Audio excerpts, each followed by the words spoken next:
Où est la légalité dans ces sanctions? Ça n'existe pas. Et il n'y a pas de légalité. D'ailleurs, votre question intervient dans un contexte où la comédie tragique qui se joue à l'ONU autour de la condamnation de ce qu'on appelle là-bas l'annexion de l'Ukraine par la Russie démontre l'acuité de la question. C'est une honte de voir des États aller s'aligner, dénoncer l'annexion de l'Ukraine. Alors qu'on se demande, mais sur quelle base ils dénoncent, ces États dénoncent, alors que tous les jours, la Palestine est annexée par Israël, les Américains ont annexé beaucoup de pays dans le monde, par la violence la plus absolue. Alors nous parlons, le Yémen est pratiquement détruit dans une guerre organisée par les Occidentaux, avec ils ont donné la procuration à l'Arabie Saoudite de faire la guerre à leur nom. Donc on se demande justement de quoi est-ce qu'on parle quand on parle de l'égalité internationale? De quoi est-ce qu'on parle réellement? Ça devient tellement grave que les pays, ceux qui veulent le monde nouveau doivent s'arrêter et penser sérieusement cette question. Alors, prenons leur propre jeu. Oui. Entrons dans leur propre jeu.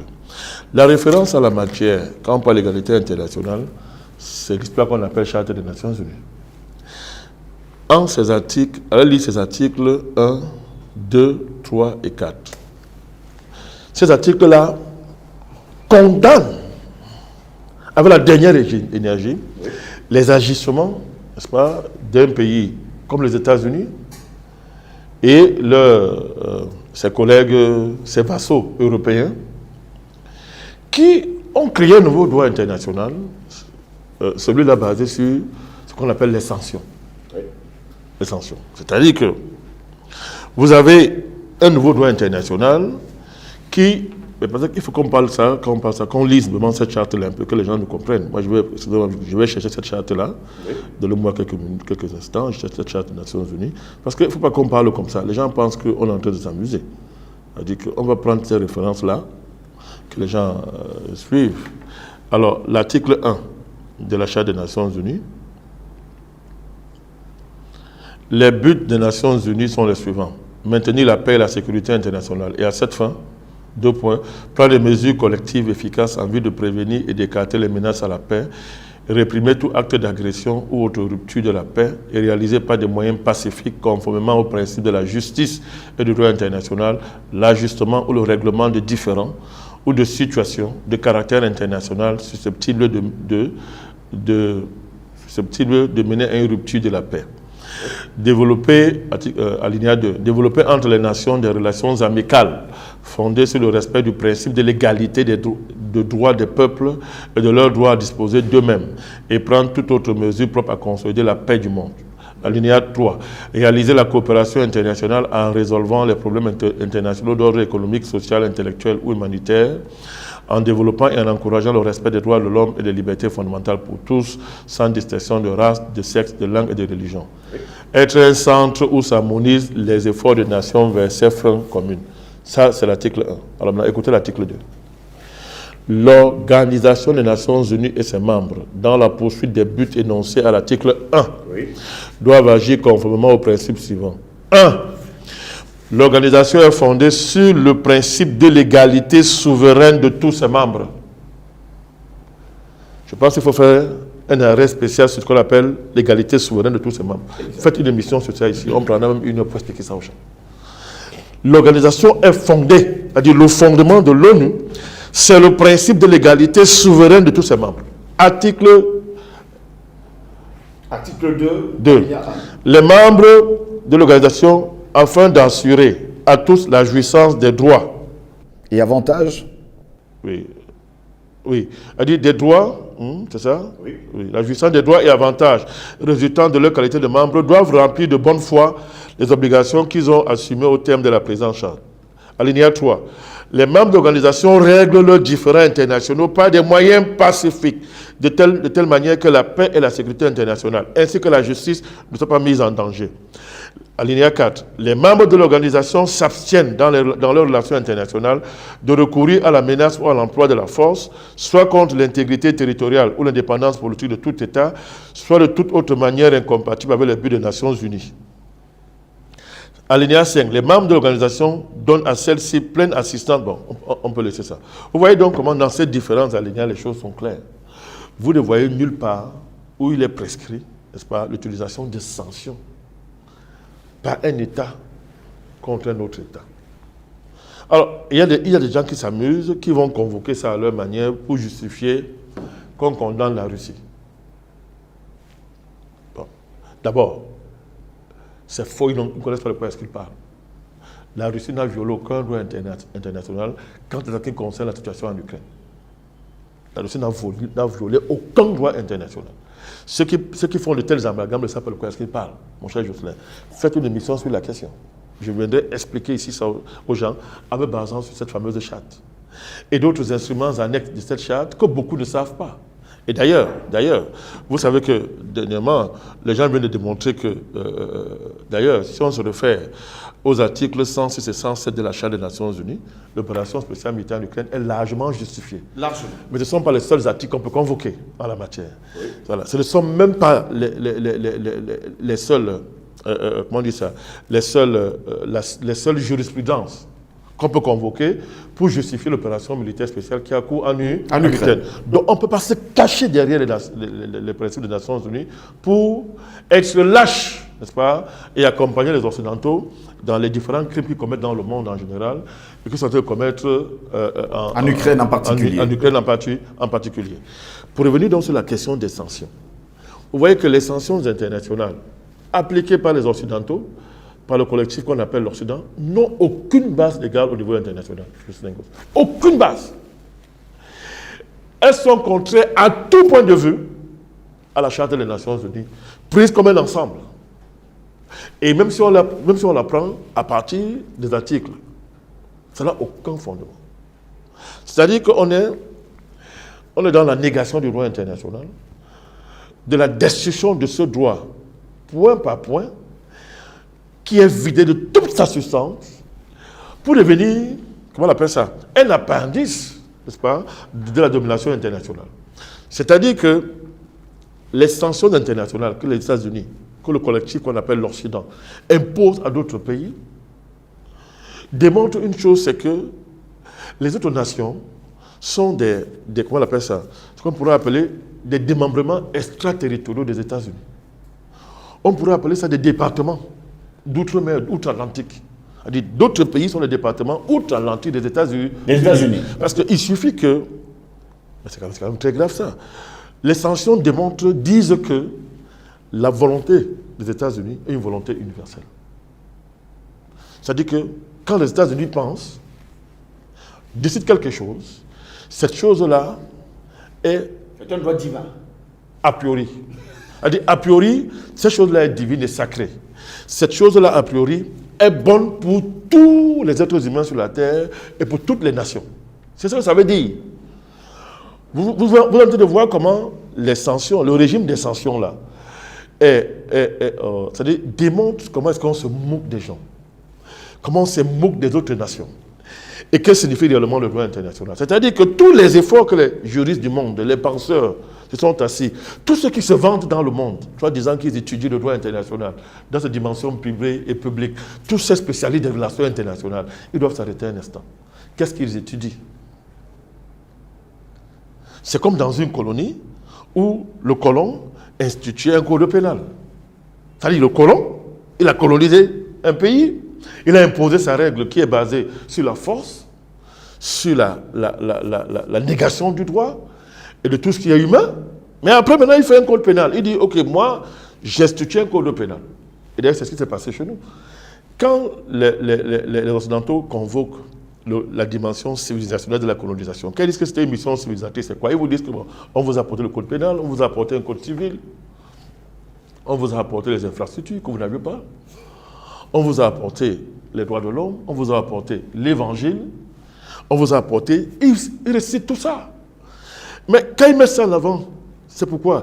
C'est pour que ça serve de paravent, pour qu'on ne voit pas la colonisation, c'est qu'elle est en elle-même. C'est pourquoi vous refusez de faire une inspection sur la colonisation et voir que la colonisation, c'est le mal absolu. Parce que la personne qui te colonise n'accepte jamais qu'on le colonise. Oui. C'est-à-dire, si moi je te colonise et j'estime que la colonisation est civilisateur, mais je devrais d'abord accepter que la colonisation est une bonne chose pour moi-même. Mais tous les États qui ont colonisé, et même les États-Unis qui sont venus inventer après la colonisation globale, ont ceci de particulier, pour ces pays-là, c'est d'avoir lutté au pays, c'est-à-dire que de toute leur force, contre la colonisation. Chaque fois que ces pays ont été en situation de faire face à une aventure coloniale, c'est avec toute leur force qu'ils se sont dressés contre ça. Aucun de ces pays n'a jamais accepté que le colonisateur qui venait coloniser leur territoire était un bienfaiteur, était un civilisateur. Est-ce que les Français vous disent qu'il était un civilisateur? Non. Est-ce que les Américains vous disent que leurs cousins anglais étaient des civilisateurs? Mais pourquoi ont-ils fait la guerre d'indépendance? La guerre d'indépendance n'était pas une guerre de décolonisation. La France contre l'Allemagne n'était pas une guerre de décolonisation. Mais toute l'histoire de cette nation-là, ça a été de ne jamais accepter d'être soumis à un autre peuple, même quand c'est un peuple cousin, même quand c'est un peuple frère de sang, on n'a jamais accepté la soumission. Mais quand il s'agit de l'Afrique, le colonisateur, je laisse de côté l'esclavagiste. En tout cas, l'esclavagiste et le colonisateur, c'est la même chose. Le nom a seulement changé. Donc, ça dit que il vient chez toi, il te massacre, il te viole, il te détruit, il s'installe. Après, il dit que non, je suis en train d'être civilisé. Et il t'interdit de réfléchir sur la condition coloniale qu'on t'a imposée, sur la condition esclavagiste qu'on t'a imposée. Tu ne dois pas réfléchir dessus. Tu dois seulement accepter le caractère civilisateur de cette condition parce qu'on ne veut pas que tu regardes, que tu essayes de remettre en cause le fait colonial. C'est acceptable ça, mais c'est la même chose qui se passe au niveau international. Comment pouvons-nous être des gens qui avons mené des guerres, des luttes anticolonialistes, des guerres anticolonialistes, des combats indépendantistes? On a lutté contre l'esclavage et tout ce qui est autour, et accepté un pareil ordre international. Est-ce que vous savez que ça remet en cause même le combat anti-esclavagiste et anticolonialiste? Si on a lutté contre l'esclavage et qu'on estime que c'est le crime des crimes, à juste titre d'ailleurs, si nous avons lutté contre la colonisation, nous luttons contre le néocolonialisme, nous luttons contre la globalisation et la mondialisation esclavagiste, tout ce que vous voulez. Comment peut-on accepter un tel cadre international?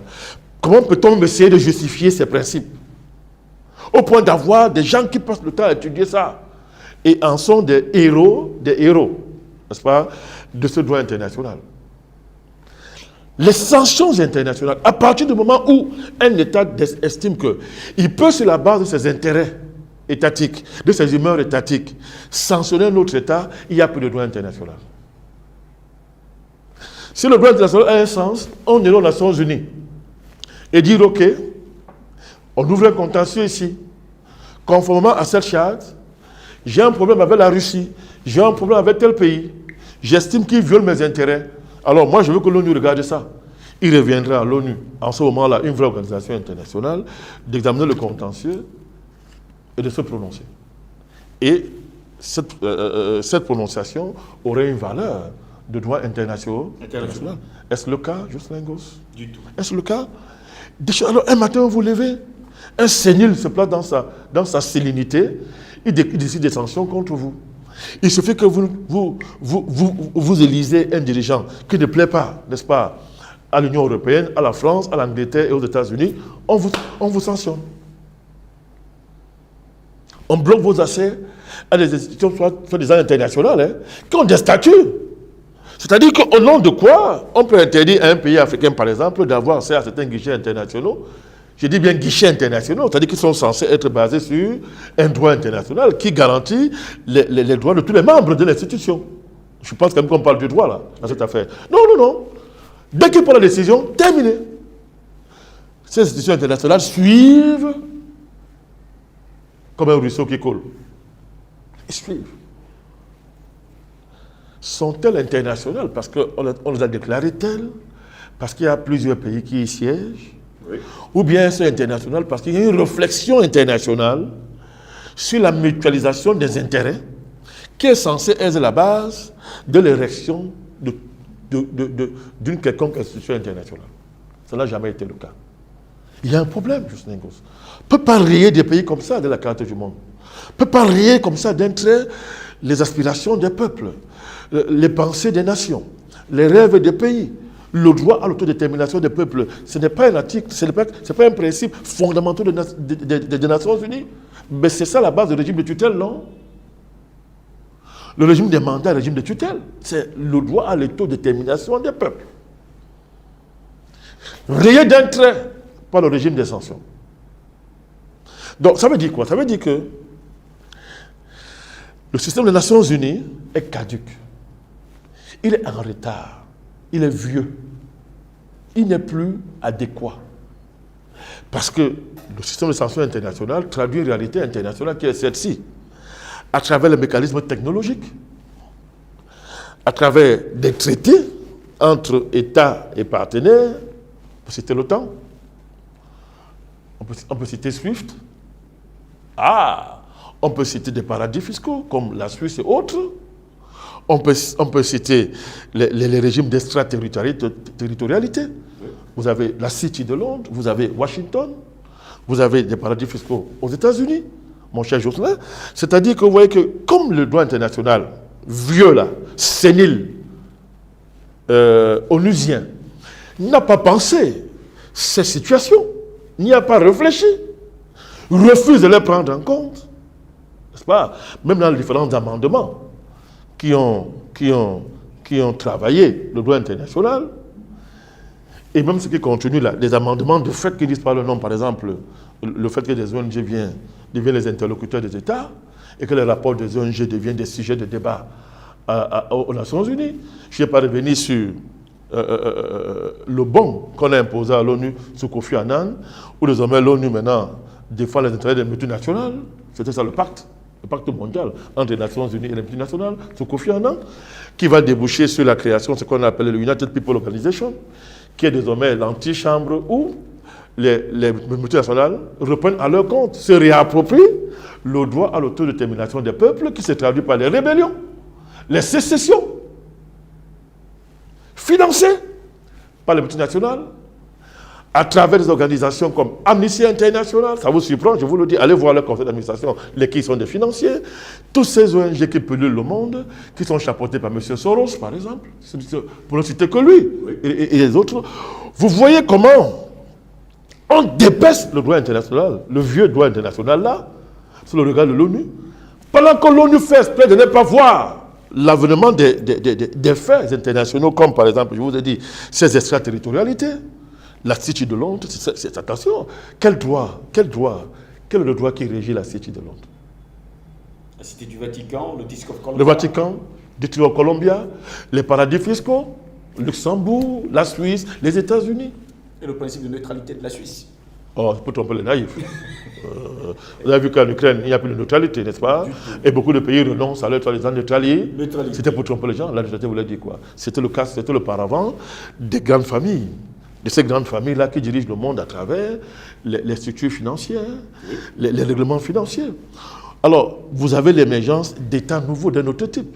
Mais il n'y a aucun droit international qui est cette affaire. Il y a des accords, n'est-ce pas, qu'ils font entre eux, des pactes qu'ils font entre eux, et qui ne sont pas soumis aux Nations Unies. Comment vous faites pour gérer une organisation comme BlackRock, c'est BlackRock, n'est-ce pas, oui, qui a un budget supérieur à celui des États-Unis au moins 3 ou 4 fois,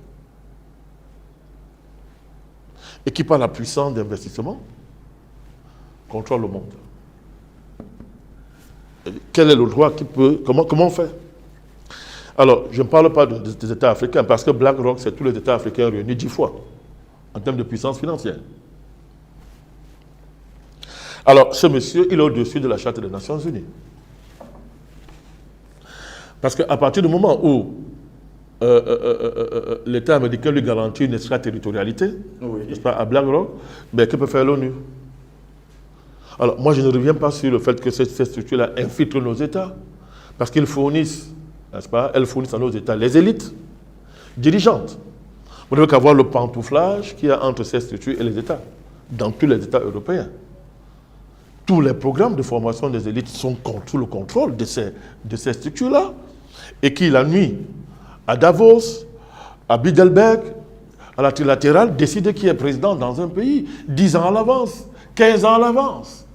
Et Attali viendra vous dire, parce qu'il n'a pas à ces réunions, à ces conclaves, que le prochain président de la France est tel, c'est tel, c'est tel. C'est vrai pour la France, c'est vrai pour le Canada, c'est vrai pour les États-Unis, c'est vrai pour tel. Donc vous voyez comment le système onusien est complètement caduc.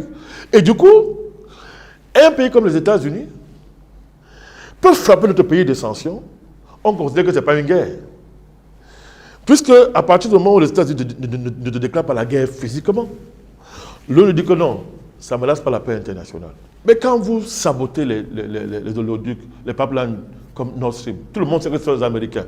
C'est un acte de guerre. Mais est-ce que l'ONU parle de ça? Du tout. C'est un acte de guerre. Personne n'en parle. Les Européens se taisent, font les enquêtes et gardent sur le tiroir pour ne pas énerver leur patron.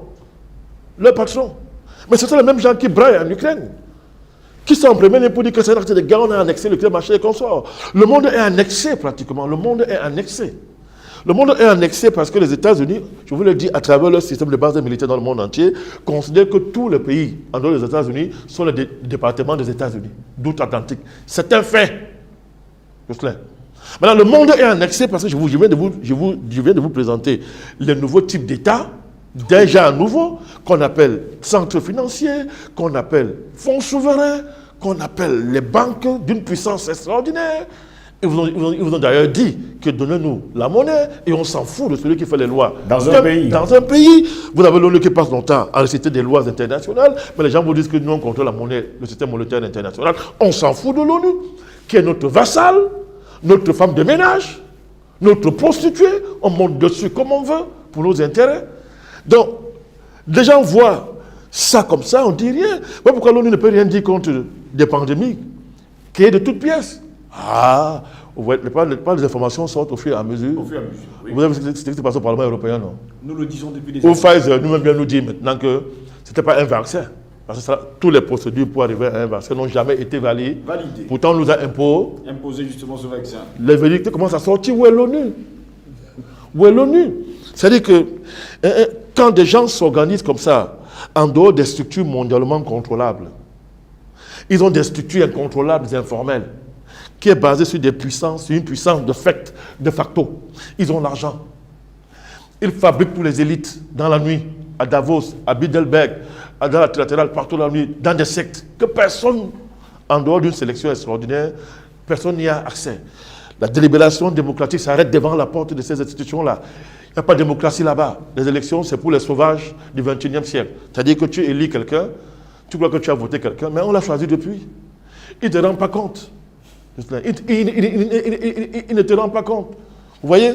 Dites-moi comment on a fait, Jocelyn Gauss, pour qu'un matin, moi et vous, nous soyons tous confinés, et qu'un matin, on soit tous covidés, et ayant l'obligation d'être vaccinés. Ça s'est passé comment? Juste aujourd'hui, personne ne peut t'expliquer ça. Et nous continuons à s'asseoir là pour dire que non, il y a le droit international, on est des citoyens du monde, machin, comme ça. Dites là, le Covid là, ça s'est passé comment pour qu'on nous impose ça un matin? Maintenant, quand on se rend compte que tout ça, c'était la mafia. Maintenant, on le voit maintenant, tous les jours. La mafia. Et même le dernier du monde qui n'est pas informé, c'est que c'était la mafia. Mais comment a-t-on fait pour qu'un matin, on se retrouve comme ça un matin? Nous tous, on est sous confinement. Personne ne peut sortir de sa maison.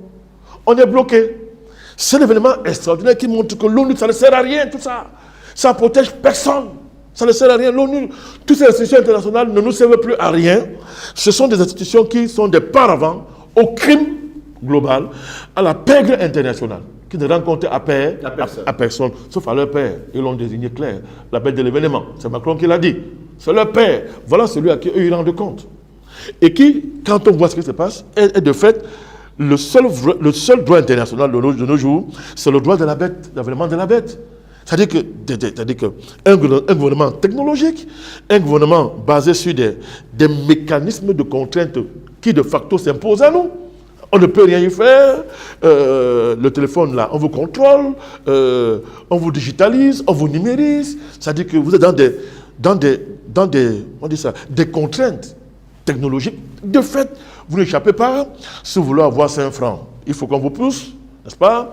Il faut que pour avoir 5 francs, avoir de l'argent, il faut qu'on vous pousse. Alors Poutine s'est levé contre ça. Il est sous sanction. Parce qu'il veut opposer à ça d'autres mécanismes de souveraineté. Il est sous sanction. Ils ont fait des pressions extraordinaires à tous ceux qui vont les nations, n'est-ce pas, pour qu'on l'isole, pour qu'on ne le suive pas. Et ça, c'est l'ONU. L'ONU qui est silencieuse sur les accords de Minsk. Donc, elle avait l'obligation de respecter l'application. Elle n'a jamais respecté ça. Silence total. L'ONU qui est silencieuse sur le fait qu'un pays comme la Russie est désormais, n'est-ce pas, c'est-à-dire que les missiles nucléaires, n'est-ce pas, de l'OTAN, c'est à 500 km de la Russie, aux frontières de la Russie. C'est incroyable, mon cher Jocelyn. Mais l'ONU ne gère pas ça. Mais les gens peuvent s'asseoir le matin pour réfléchir, bavarder, discuter, prendre les glaces, et que non, on est en train de débattre sur l'annexion de l'Ukraine. Mais le régime de sanctions internationales, c'est à quelle légalité? Aucune. Or, c'est la négation du droit international. En le faisant, les Américains ont balayé le droit international, je l'ai dit, qui est vieux, parce que ce droit international ne voit pas que les sanctions internationales, c'est une déclaration de guerre à un État. Quand vous bloquez mon économie... Est-ce réellement les États-Unis ou bien les États-Unis sont juste un paravent? Bon, en termes d'État, oui, non, votre question est intéressante. En termes d'État, oui, les USA, oui. Parce que même les forces républicaines, parce que les États-Unis sont colonisés par 2 partis. Oui. Par un bipartisme artificiel qui trompe les gens. Les républicains s'opposent aux démocrates. C'est une opposition purement institutionnelle. Donc ça veut dire quoi? Ça veut dire que fondamentalement, il n'y a pas aux États-Unis une vision partisane de ce niveau, si on prend les 2 partis, oui, qui remet en cause cette visée de l'hégémonie des États-Unis sur le monde. Il n'y en a pas. Il n'y en a pas, je vous le dis. Qui est le souverainisme aux États-Unis? Oui. Mais le souverainisme américain signifie quoi? Est-ce que ça, le fait de dire que, ok, nous sommes contre le mondialisme, mais on reste américain. Oui. Et l'Américain doit être la première puissance mondiale.